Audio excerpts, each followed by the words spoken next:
Hello, this is Jesse Black, and I'm hosting TVLinux tonight. Our regular host, Shaun Savage, is away on assignment, and we eagerly await his return. Tonight's show is going to be kind of interesting. We're going to be talking about some of the usual items, nerd news. We're going to be having the Mozilla Minute, and we're going to be talking about what's new in the Linux world. So let's get started with nerd news, and to do that I'm going to bring up my web browser, and we're going to talk about some of the latest hardware that's been out there, and of course it's Linux type hardware. And there's two exciting developments in the Linux world. One we've talked about before, which is the Asus EEE PC, and the E has something to do with being environmentally friendly. And the way they claim that moniker is by being very low power. So they use low power processors, so it takes less energy to do the computing. And as a side benefit, it also reduces the size and weight of the laptop. So for those of us who are carrying around laptops, they're getting much lighter these days, and that's good. Let's see if we're online here. I'll check my computer. And I'm just going to go ahead and Google for EEE PC and see what comes up. And sure enough, the first organic hit, so to speak, on Google is the Asus EEE PC. Let's go see what they have to say. I'm going to click on products here. And there it is. As you can see at home now, it's a picture of a hand holding up the EEE PC. Now, sometimes when you see these pictures of hands demonstrating it, you wonder if they've got a very big hand to show how small something is, or a very small hand to show how large something is. I've seen this PC at PC Club in Tigard here, near downtown Tigard, and it looks, in my hands, smaller than you see on your screen. It's an amazingly small computer. I've also seen it just today at a computer shop in the Cedar Mill area, whose name I forget. So if you'd like, you can check out the Asus website, asus.com, or Google for EEE PC. Now you see it's very small. It has a 7-inch diagonal screen, and the screen resolution is 800 pixels wide by 480 tall. So it's a little bit on the small side, but that improves battery life and also lowers the cost. Let's see what the website has to say about it. Mobility and reliability at 7 inches, meaning the screen size, and weighing only 0.92 kilograms, that's about 2 pounds, you can take the EEE PC anywhere. And you don't have to worry about bumps and shocks so much because it has a solid state disk. In laptops these days, there are essentially two moving parts. One is the hard drive, which is always spinning and is somewhat sensitive to shock. So you wouldn't want to be rough with your computer that has a hard drive on it. You wouldn't want to bump it too hard. But this computer has a solid state disk in it. In other words, it's all basically the same material as flash memory in there, and so it doesn't have a spinning hard drive, and so it's much more rugged. And this also means it doesn't take as long as the hard drive to spin up, and so it boots very quickly. And the other reason it boots quickly is because it's running Linux instead of Microsoft Windows, which is a larger, more complex, and more and less forgiving operating system. So this very mobile PC, a 7-inch screen, 2 pounds of weight, runs a version of Linux. And here in the screen on the right-hand side, we see a picture of the desktop. I'm just going to click on that and see if a larger version comes up. No? Okay. So right on the desktop, it's very easy to use. You just click on whatever it is you want to use. The icons across the screen are webmail, web, iGoogle, Messenger, a multi-language messenger client, Skype, ebooks, Google Docs, Clock, Wikipedia, internet radio, and wireless networks. So basically all the things you'd want to do on a computer are right there. So you just have 1 or 2 clicks to go, and you're already in your applications.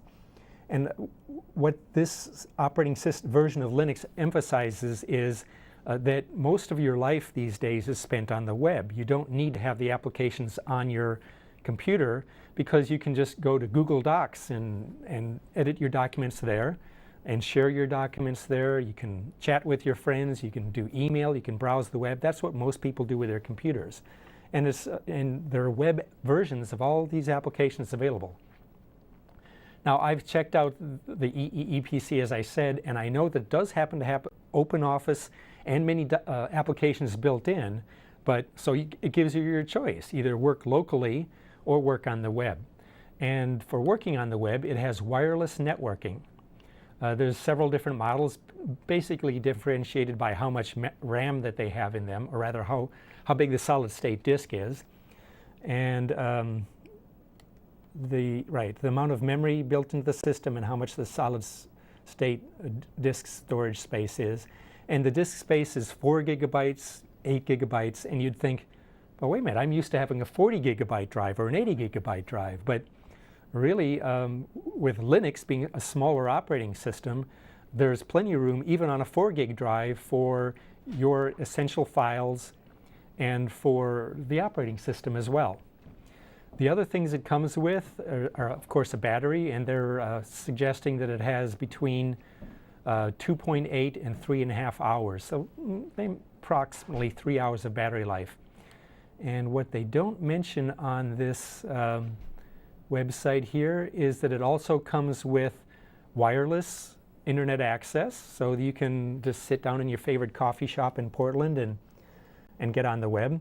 And it also has a webcam built into it, so all the features that you would want in a modern PC is now portable, weighs about 2 pounds, easy to take with you, easy to slip into your backpack. So that's the EEE PC from Asus, and it's a great little gadget. Oh, and the price, it's between $300 and $400 depending on how you configure it.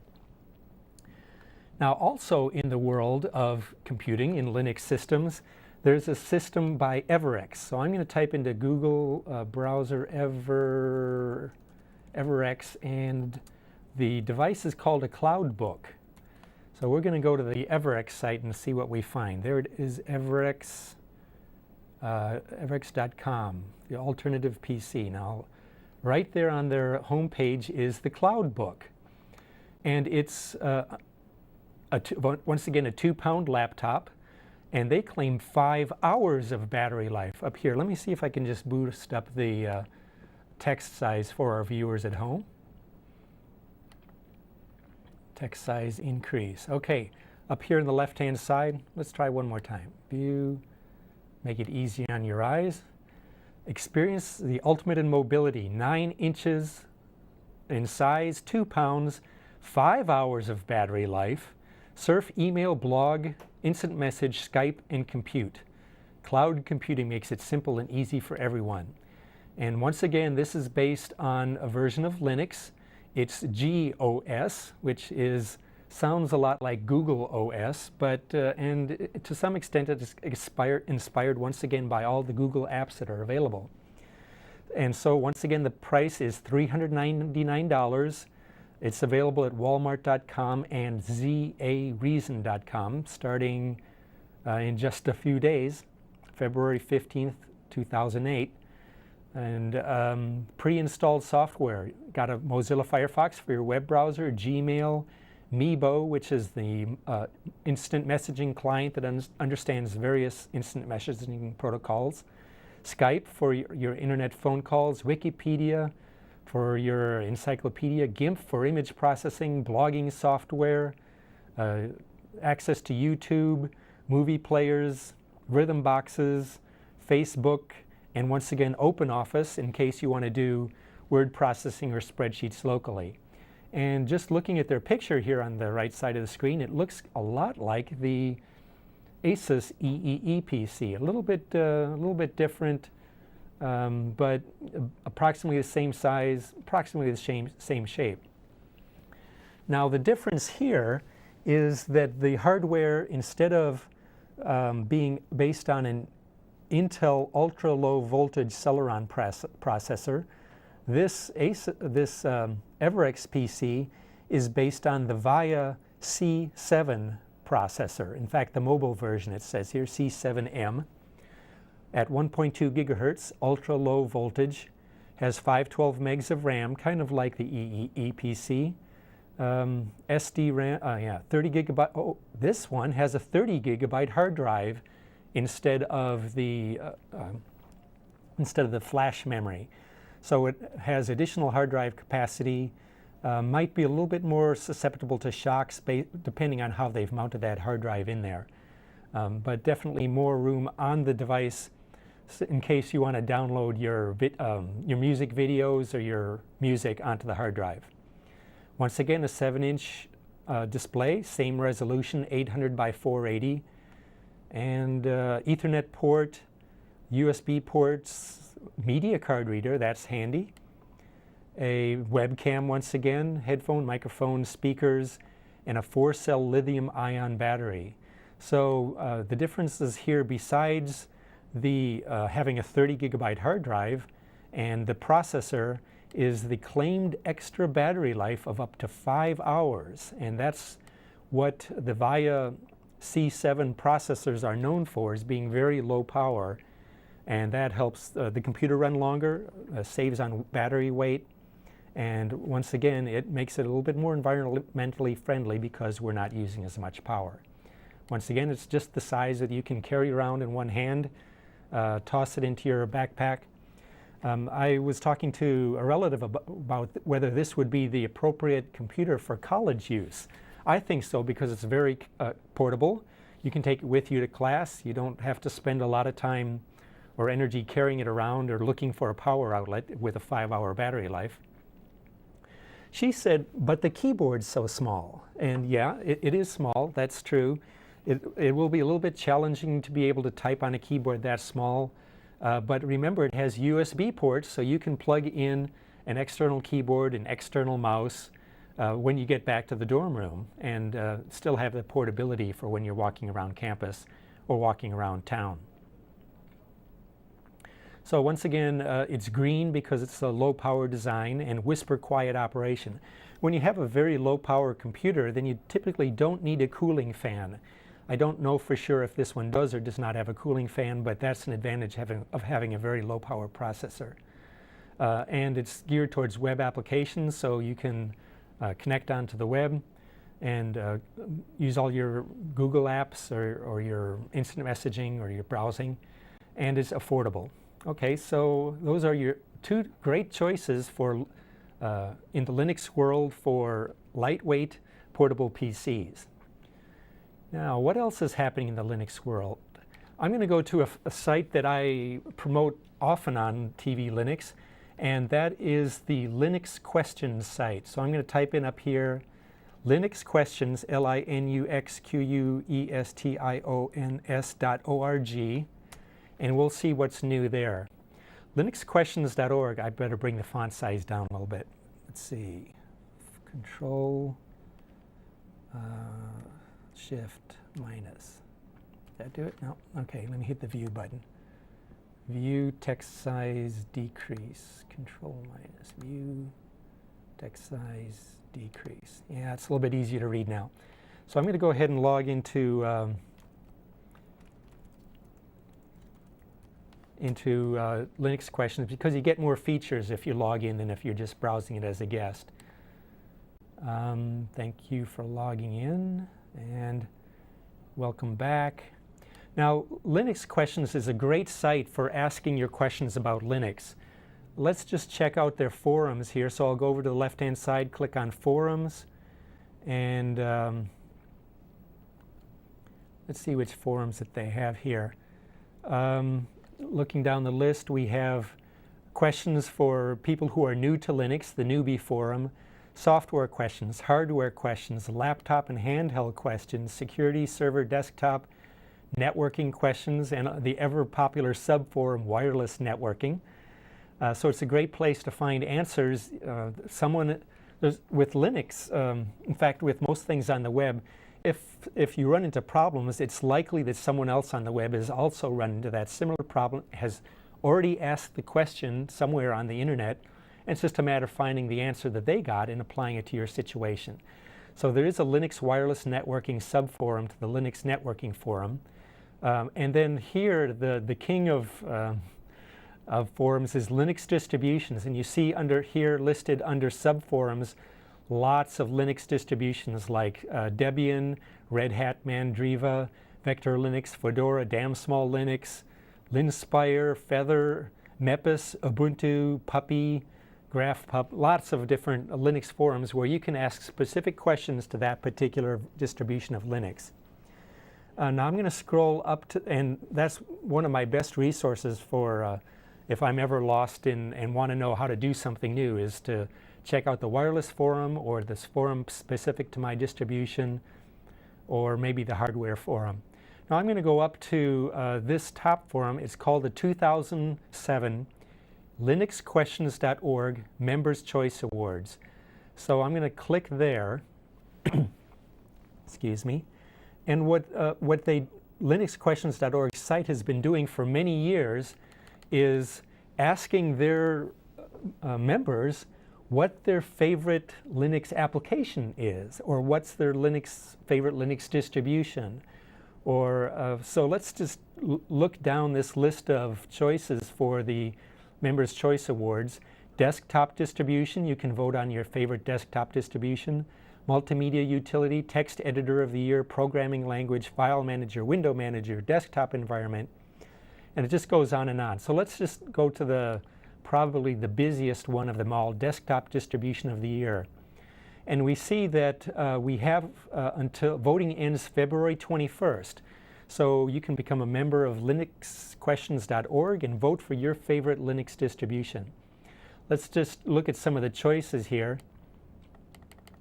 For desktop distribution, Fedora, Ubuntu, OpenSUSE, a whole long list. My favorite is on there, which is Mepis.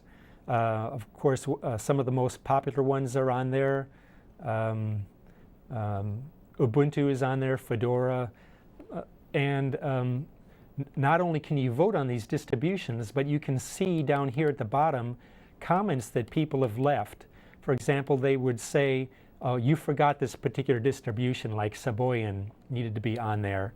And people will say, I like this distribution, or that distribution because, and then so if you want to learn more about the distributions, you just read down the comments and see what people have had to say. Now, after voting is closed on February 21st, they'll post the results on here so you can see for the members of Linux Questions what the favorite distribution was or what their favorite desktop environment was. Let's go check another category. I'm going to go down to desktop environment of the year, since this is something that people sometimes feel passionately about because it's the interface that people see. For example, do people like the KDE environment, which is what I'm running now and which is kind of familiar to Microsoft Windows users. The GNOME environment, which is the default desktop for Ubuntu. XFCE, which is a lighter weight desktop environment that's great for older equipment, and a few other choices. And once again, down in the comments, people will say why they like a particular environment. For example, that it works best on their particular hardware, that's most familiar to them, etc. So that helps you judge which desktop environments you might like to try. There's Best Open Source Game of the Year. So if you've been wondering what games there are on Linux, that's a good forum to check, and we'll just see a few of them that are listed there. I don't spend much time gaming, so I won't even recognize these titles. Battle for Wesnoth, BZ Flag, Flight Gear, Frozen Bubble, GNU Chess. Okay, I understand chess. Super Tux, Tux Kart, Tux Racer, which we've often seen on this show. Armageddon Advanced, World of Padman. I don't know what those are, but it gives you an idea of what games that you can try out in the Linux world for your amusement. Virtualization product, that's hot news lately, to be able to run more than one operating system on your computer. So you can see what people say about usability and efficiency and which ones work best with their operating systems. Office Suite of the Year. I have a guess that that's going to turn out to be OpenOffice. And I'm just also going to click on Audio Authoring Application of the Year, the last one in the choice. And frequent viewers to TVLinux know that we've, in the past, promoted Audacity. And that's, in fact, one of the choices here. They've got about a dozen choices. Audacity, Rose Garden is a good music transcription software. Various choices for audio applications. And Audacity is the program that lets you break up sound files. Say you've recorded one of your old CDs onto your laptop. You can use Audacity to break it up into individual tracks. Say you've given a speech, but you want to cut out your ums and ahs. Audacity is good for chopping out little parts that you didn't want in there. So, and we've demonstrated Audacity on even a Windows system. So this is an example of open source software that runs both on Linux and on Windows computers. So if you are a Windows user watching our show tonight, we welcome you to try out Audacity. Just Google for Audacity, Audacity, and you ought to be able to find the software to download for your Windows system. And of course, most Linux users know where to find it for their particular distribution. So I encourage you to check out linuxquestions.org and become a member if you want to vote, or become a member if you want to make posts, ask questions, get help about Linux. And check back after February 21st to find out who won the polls. Okay, we are going to try a few new things on the show today. Let's do the Mozilla. I'd like to do the Mozilla Minute, but I left the materials in the car. So our Mozilla Minute is typically about some Mozilla product. I don't have the visual aid to show you, but just a little bit of trivia for the Mozilla Minute. The Chinese red panda. Let's Google. I'm going to go to Google here, and I'm going to Google red panda. And I'm going to put quotes around it to make sure I get the right thing. And let's see what we get. Oh, pictures, image results for red panda. Ain't that cute? It appears to have a ringed tail, kind of like a raccoon. It has a face kind of like a cat or a bear, kind of like all in between all of those things. Well, let's go to the Wikipedia site for red panda. And you're probably wondering what's that got to do with Mozilla. The red panda, or Lesopanda, is a mostly herbivorous mammal, kind of like what we normally call a panda bear. Of course, we know a panda bear isn't a bear at all.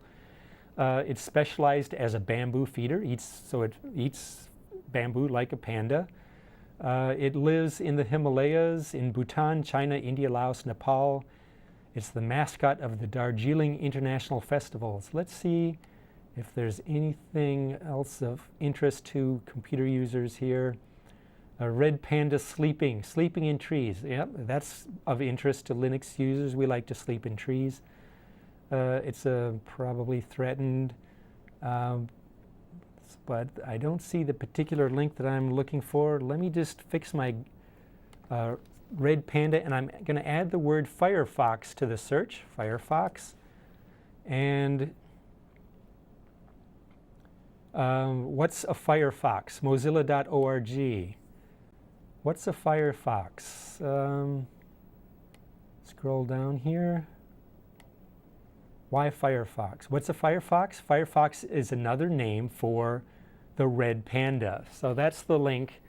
The red panda, that cute little animal that's sort of raccoon and sort of panda, is the mascot for Firefox, the web browser. The web browser that's so popular on Linux and also on Windows systems. So that's our little Mozilla Minute, a little bit of trivia about Mozilla, Firefox, and Chinese red panda. We're going to talk about why Ubuntu is so popular. And I'd actually like to show you why it is. Let's see what I can do. It would be best if I could show this to you. And the last time I tried to boot my laptop with Ubuntu, it was working fine on my laptop, but alas, I was unable to get it to play over the air. So let's just go to distrowatch.org. distrowatch.org, and we'll just check to see which are the most popular distributions and see what's new there. And I'm going to scroll down, and on the right hand side they have a list of Linux distributions and the rank of popularity. Here on the right side of the screen you see the word rank and the numbers 1 through N or 50 or something like that, and the distribution. And this is their popularity according to what people look up on DistroWatch, the website that is a great source for news about Linux. And we see that number 1, where it has been for many months now, is TVLinux OS. And I've tried that one. It's a great Linux distribution, and I recommend that you try it out too. And second is Ubuntu. Ubuntu was the most popular one on DistroWatch, and it may actually still be the most popular if you count the derivatives, because in addition to Ubuntu, there are derivatives of it, including Kubuntu here, number 16 on the list. So if you add the 424 to the 2100 from Ubuntu, you do come out with more than TVLinux OS. So Ubuntu and its derivatives are still altogether are the most popular. And Ubuntu, as I mentioned earlier, has a GNOME interface, so and they make it very easy to use. The GNOME interface has a menu on the top. The Kubuntu version here at number 16 has the icons along the bottom of the screen. If we could remove the bottom third of the screen, and we'll see if we can see if we can see the K menu here in the bottom left of my screen. Yes, thank you. Perhaps, I hope this is visible on your screen at home. At the very bottom there's a K menu here, and it shows and programs and settings and log out and things that are familiar to users of Microsoft Windows are located on the bottom of the screen.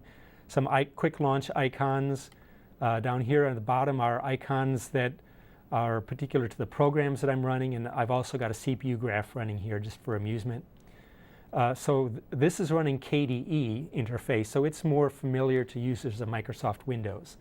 So depending on which you prefer, you can choose a different version of Ubuntu, and that's the main difference between them, is which interface we're using. And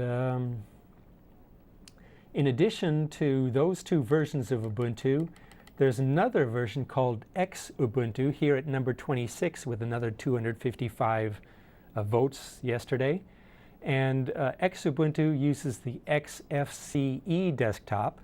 And as I mentioned before, that's a more lightweight desktop. So if you're running older equipment, that might be the one you want to try out, because it will just perform better on your computer. Just FYI, I'm running a several years old laptop. The CPU speed is 1000 megahertz or 1 gigahertz, and I'm sure that many of our viewers have a lot faster equipment than that. And and I happen to have 512 megs of memory. So with 512 megs of memory and even a 1 gigahertz processor, that's plenty to run modern distributions like TVLinux OS, Ubuntu, Kubuntu. If you have less than that, you might want to try one of the other smaller distributions like Xubuntu.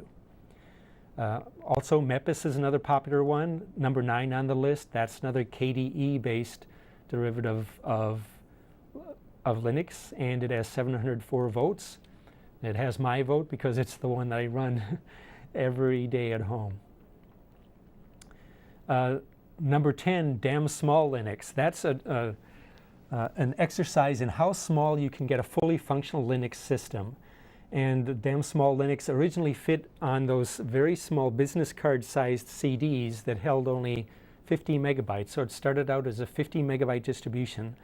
I think it may have grown and blossomed in size to up to 70 megabytes, which is quite a bit smaller than 4 gigabytes that a typical Windows XP system uses, or approximately 7 to 10 gigabytes that needed by Windows Vista. So, but it still has a web browser, office applications, chat clients, everything you'd want to do on a laptop, and only 50 to 70 megabytes. So it's boots very quickly because it's very small. It's popular to install on flash drives. For those of us who have computers that can boot off of flash drives, you plug it in, set your computer to boot off the USB device, and it boots very quickly. And so you can get computing without having to wait a long time for Windows or Windows Vista to start up. So this is where we find out about what's newest in the Linux world with which distributions. And in fact, I could click on any of these. Let me just click on Ubuntu, for example, and we'll read about it. It takes us to a page that's specific about that Linux distribution. And I'll just scroll down here. It tells us where the home page is if you want to learn more about it, where the user forums are if you want to ask questions, and alternative user forum. There they mention linuxquestions.org, which we just visited a few minutes ago. It tells you where to download it, ubuntu.com/download. And if you want specifics about it, there's usually a paragraph down here where they kind of like the marketing paragraph where they position themselves. They emphasize that it's freely available with both community and professional support. They explain about the name Ubuntu, what it means, so you can look that up. And they tell you what the latest version is. The latest version that people commonly use is called the distribution release, which is Ubuntu 7.10. But they also have a development release. If you want the latest and greatest and like to live on the dangerous side of computing, you can download Ubuntu version 8.04, version Alpha 4. And if you're really into Linux and don't mind maybe not everything working, then that might be one you'd be interested in trying just to see what the newest looks like. But if you want something that's stable, then they have both the distribution release Ubuntu 7.10, which is the most recent stable version, and they've also have a long-term support version, version 6.06. So, and let me just scroll down here and show you what else we have. It tells you by version number some of the key features. For example, 7.10, which is called Gutsy. It tells you when it came out, which is October 18th, 2007. Tells you the price, which is free, and free is good. It tells you that it fits on an ISO, and here's where you can click to download it. It tells you what the default desktop is, which is GNOME. Lots of other information, what type of processor it's made for, an Intel 386 style processor. So that includes the Pentium processors, and also for AMD 64 platform. Of course, if you have an older AMD, then it would fit under the i386 category. And it just goes on and on down this column telling you what software packages it has. So if you're looking for a particular package, you can see what version is in a particular distribution. I'm just going to scroll down a little bit more and show you one that's pretty important, and that would be Linux. Let me look under L. Okay, here we see under this, actually the third column, right here in about the middle of the screen where it says Linux on the left-hand side, it says 2.6.22. That's the actual version of Linux. Linux is actually the kernel of a complete operating system and desktop environment. And if there's a particular feature that you're looking for in a particular version of Linux, this is a great place to find out what Linux distribution has that operating system, has that version of Linux. So if there's, if you know that, for example, a particular USB feature was implemented or a particular wireless feature, if that was implemented in 2.6.22, this is how you can find out which distribution has that Linux kernel in it, and you can download that and try it. Now I'm going to back up and just wanted to mention that of these distributions that are listed on the right-hand side here, virtually all of these distributions come in a live CD format now. So you can just download the ISO, burn it onto a CD with a program like Roxio, and then pop it into your computer, boot off the CD instead of off your hard drive, and you can be running Linux in a matter of minutes without doing any damage to your hard drive at all. So if you're worried about, should I try Linux? I don't want to do anything bad to my computer. That's what a live CD is for. You can just try out Linux and see if you like it, see if it seems familiar, see if you like the user interface, see if it has the applications you want, and running entirely off the CD. And frequent viewers of TVLinux know that occasionally we bring in a live CD and give it a try, and we'll do that again in an upcoming episode. Try some different live CDs and see how they look. So I encourage you to try out Linux using a live CD. A few of the distributions are too big for a CD and might come on a DVD. I believe that CentOS, for example, last I checked, is like 3 or 4 CDs, so that is better to load it onto a DVD if you're going to get that. And there's a few other ones. OpenSUSE was a very large one. So let me just see what's new in the Linux world today. In the middle section of our screen here, we see a date on the left, and the newest news is at the top. There's OpenSolaris, which is actually a Unix derivative, so more closer to the Unix world than to Linux. And it tells you about what's new in OpenSolaris. There's a new development release of FreeBSD. Once again, the FreeBSD looks more like a Unix system than a Linux system, but there's a lot of common software on both of them, because that's one of the beauties of open source software, is that it can be compiled from multiple systems. Here's one that I'm watching fairly closely. There's a development release, which meaning the developers are still working on it, of TVLinux 3.0 Beta 3. So if it's a Beta 3, it sounds like they're almost ready to release it to the public.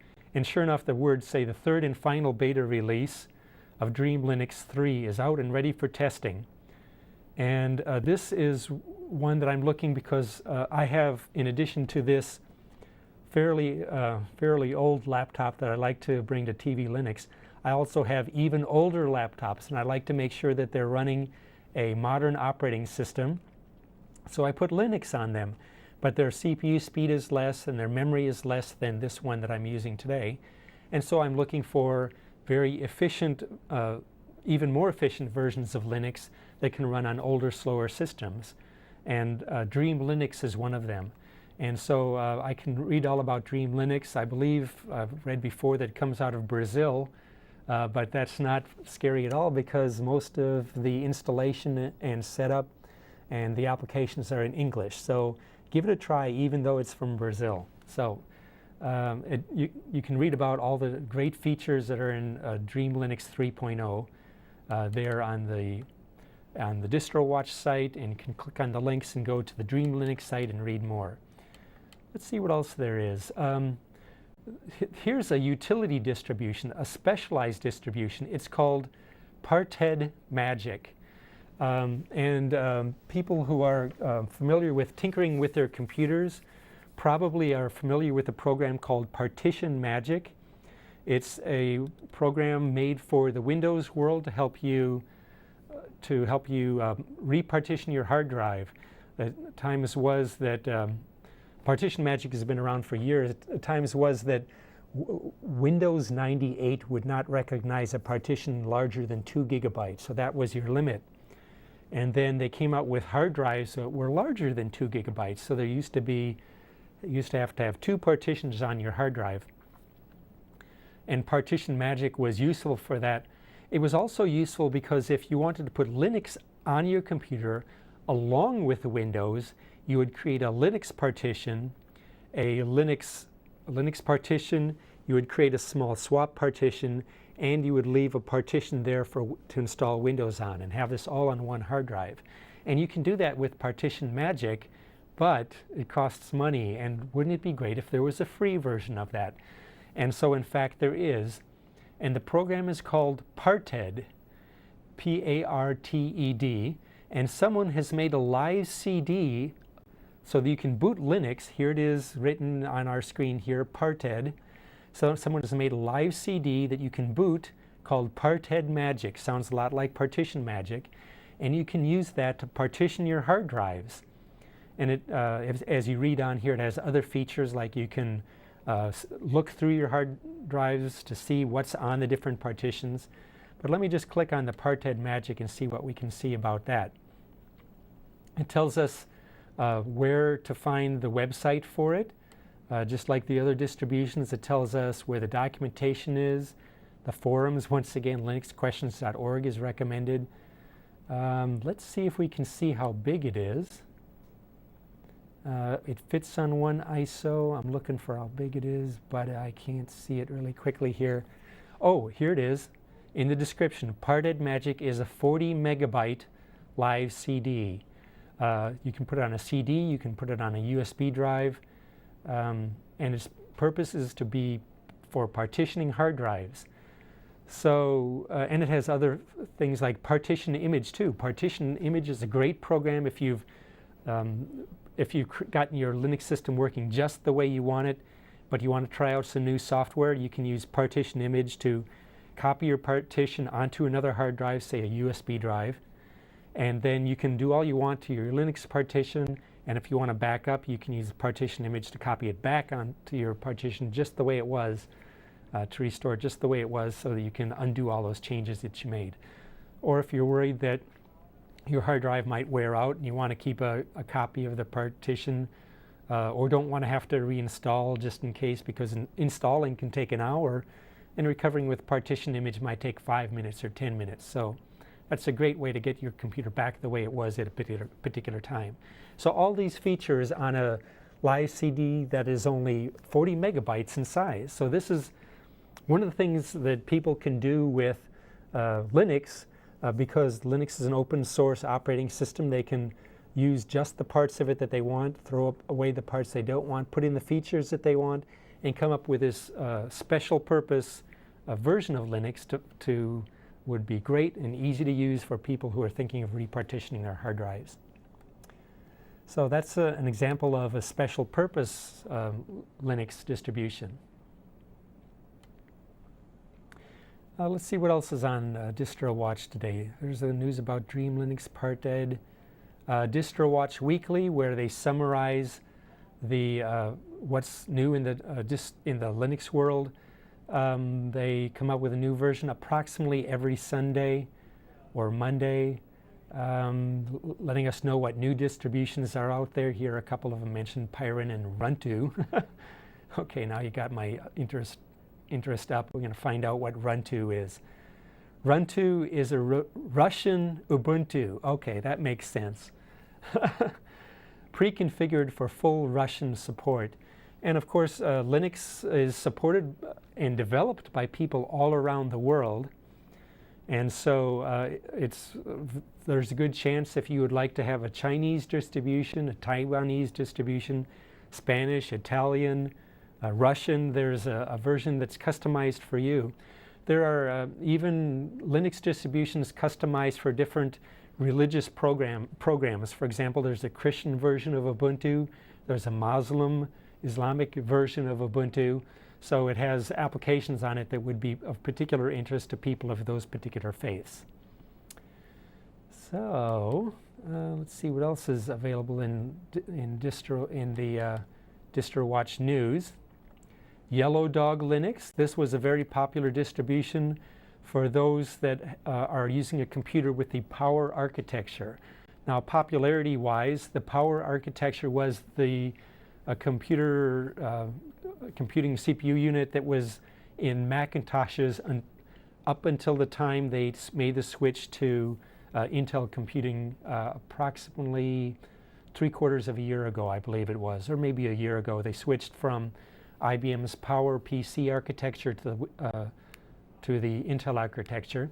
So if you have one of the older Power Macs and you want to run a newer operating system, we know it's hard to pry Mac OS out of the hands of Macintosh users, but if you're not finding the new applications you need to run on your old Macintosh, you can resurrect it by adding a little bit more RAM. Might be a little bit lightweight on RAM if you have an old Mac system, and then downloading Yellow Dog Linux, or one of the Ubuntu derivatives that are made specifically for the PowerPC architecture, and then you can be running a modern, up-to-date, fully featured Linux operating system on your old Macintosh.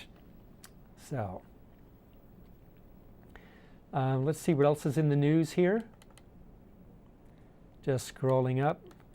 Different versions of Linux that have come out. Pioneer Linux. This is another great Linux distribution. I believe this one is also KDE based, kind of like MEPS is.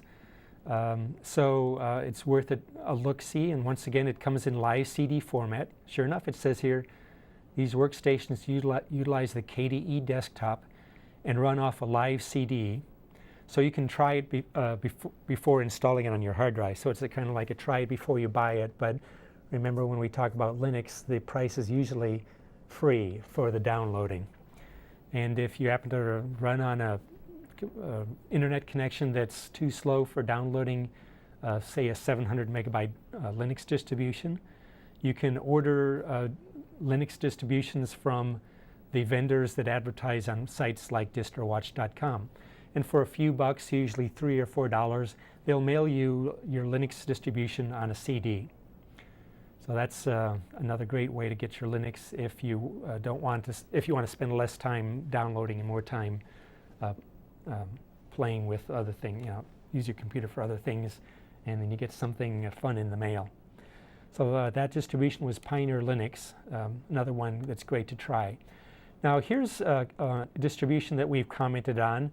Over here on the left, you can see GOS, which is the Ubuntu-based distribution featuring the Enlightenment window manager, made famous by being pre-installed on the $200 Walmart desktop computer.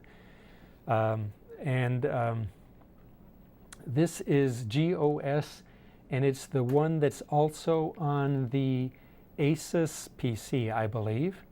Let me just click on that. Oh, before I click on that, it does mention that it has the Enlightenment window manager, and that is, let me see if I can get a screenshot of that sometime for you. I'm going to go to thinkgos.com and see if they have there's a great screenshot of it. This is the OS that is on the I believe it's on the Everex Cloud book. Sure enough, GOS Rocket Beta. We remember that for earlier in the show today when we were reading about the Everex Cloud book. We see that it's optimized for Google. In fact, there's a Google search entry field right there in the middle of the screen. It has your Firefox web browser here, your quick link to Gmail, Google Talk is listed there, Blogger, I see icons for Skype, lots more applications, one click away. And of course, it's not running right now on my desktop. This is just a screenshot. But these icons here, if I were running GOS and moving my cursor across it, you would see the icons popping up and changing size just like they do on a Macintosh, where it has a row of icons at the bottom of the screen. So if you want an inexpensive PC that kind of looks like a Macintosh in its behavior, GOS Rocket version is one you might be interested in trying. I see that they label it as GOS Rocket Beta, so they're still developing it. Might be a few rough edges, but it's might be interesting to try. Once again, if you go check out the Everex Cloud book, you'll see it. If you check out the Walmart $199 computer, it comes with this operating system. So, and if you have a spare computer to try it out on, that's a great way to download it and install it from the CD onto your spare computer, and just give it a try and see if you like it. I found it pretty much fun with playing with those growing and shrinking icons. So backing up here, we'll see what else is new on DistroWatch. Oh, back one more to see what else is in the news. Scrolling up here, OpenSUSE has made a big switch. They've moved to KDE version 4 as a distro's default desktop. But let's look at this screen here, the screenshot. We see icons across the top, and very few on the bottom. So they've taken the KDE desktop and rearranged the components to customize it for their system. Perhaps, in fact, for all I know, I could do that too. Maybe I could move this taskbar to another place on the screen. Let me just grab it and move it and see. Sure enough. Just that easy. I don't know if you can see this on your television screens at home. On the very far right of your screen, now my icons are over there. Here's the KDE menu popping in from the upper right. Here's the Firefox icon. Here's places to go on my computer popping in from the right. A CPU graph. I can barely see it on my monitor here at work, at the studio. Let me see if I can grab this and drag it over to another place on the screen. Okay, let me grab it there. Okay, now I've moved it to the top of the screen, so I can click on the K, and now the menus come down from the top. So this is another way that you can customize your desktop, and I know this is available also on Windows XP. So if you are one of our Windows viewers looking for open source software, looking for computer tips, you can grab your taskbar and just pull it off to one of the other corners of the screen and have your menus drop down from the top. You see how you like that for a while, and maybe it'll grow on you. And the best part about it is when anyone else comes to use your computer, they're freaked out because the menu bar isn't where they're normally used to seeing it. Well, I'm used to seeing it on the bottom, so I'm going to put it back down there. I'm going to grab it there and just drag it down. Okay, back to normal. So it looks like the KDE version 4 desktop, which is newer than the one I'm using, gives additional flexibility on where icons go and things like that. So that'll be interesting to try when it comes out on my favorite distributions in the next few months. Let's see what else is new in the Linux world. GOS desktop switch, yeah. See what else there. What's new in the hardware? Hardware support on Linux has become so much better these past few years. The ZenWalk distribution he's tested on his HP Pavilion is fairly well supported by Linux. Still a little bit of trouble with the wireless Ethernet, according to this editor of Distro Watch Weekly. Here's a screenshot of ZenWalk showing some of the. That's a great way to decide if a particular Linux distribution is worth looking at, is to look at the screenshots, and you can sometimes see, for example, what applications there are available here in the menu list. You can decide if you like the icons at the bottom. This is often customizable to add more icons here, changing the width of this bar, for example, and just see. Oh, excuse me, I'm getting a call right now. Excuse me just a moment. This is Jesse. Oh, Bill. Bill, I've missed you. Yeah, well, oh, Shaun, no, Shaun's not on the show tonight. Shaun's on special assignment. He's doing a gig in China and getting lots of material for future TVLinuxes.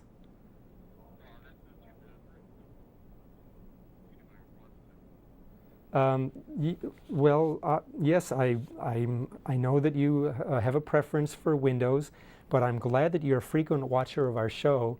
And yes, thank you. Oh, yeah, okay, you have people who do that. Okay. Well, it's great that you watch our show. I'm sure you're getting lots of ideas for your next operating system. Pardon? Okay. Okay. Well, we thank you for calling in, Bill. I'm sorry that Shaun isn't here to. Yeah. Okay. I'll say hi to Shaun for you. Okay. Thanks for calling in, Bill. Okay. That's our Bill, our one of our most faithful viewers. He calls in to find out what's happening in the Linux world. Sometimes he takes ideas from Linux and adds them to his favorite operating system. He's a fan of Microsoft Windows. And it would be great if Bill and his friends would reciprocate by letting us use ideas from his operating system, particularly since a lot of the ideas in his operating systems actually came from other operating systems like Mac OS, from the Xerox computers, windowing computers in the past, and even from Linux and Unix. So it's just fair to have two-way transfer bill. So lighten up a little bit and let us use the ideas that you've borrowed from us without threatening lawsuits, etc. Well, we're getting near the end of the show, and I want to get a few kudos in for our crew. Let's see, there they are. There's our hardworking crew. We have some crew assistants on the crew today, in addition to Dennis and Chris. Who else do we have in the booth there? Okay, we have some shy people. There's one. Anyone else in the booth? Yes, wave at the camera. Anyone else? Okay, that's it for today. We're glad for the extra help back there. And we're, as usual, very pleased with having a highly technical staff. Oh, there's the missing crew member. There you are. Turn around and wave at the camera. Right, thank you, thank you. Okay, thanks, crew. As I was saying, the greatest crew on community access television, and perhaps in all of television. So we thank them. We're running close to the end of the show. Let's see what we have in the game world. We like to end our program. Thank you for tuning into episode 72 of TVLinux. Okay, our executive producer, Dennis Gleason. Next show will be the start of our 5th season.